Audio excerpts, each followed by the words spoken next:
Where does the Bible tell us anything about an oral law, an unwritten body of law which is supposed to guide the Jewish people in their journey through life, in their observance of the commandments?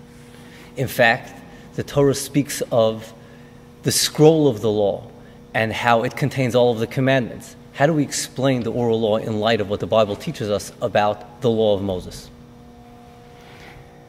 And the answer is as follows.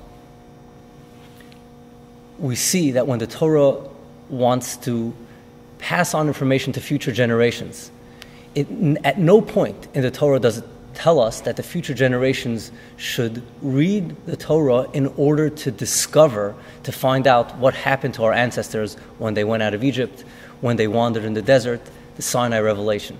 The way the Torah tells us to preserve the impact of those events and to pass on the knowledge of those events is through the living observance of the commandments. The Torah tells us to observe the holiday of Passover to preserve the experience of the Exodus. The Torah tells us that we should sit in tabernacles in Sukkot on the holiday of tabernacles in order that our children should learn and they should know how our ancestors wandered in the desert.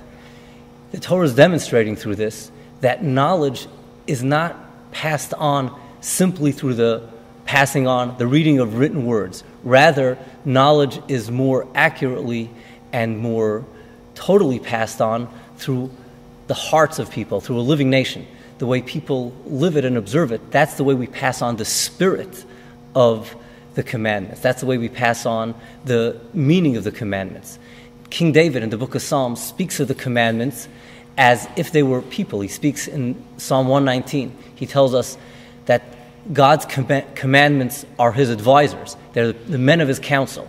In other words, he saw each of the commandments as a personality, as it would be a person. So yes, the written Torah, the 5 books of Moses, lists every single law.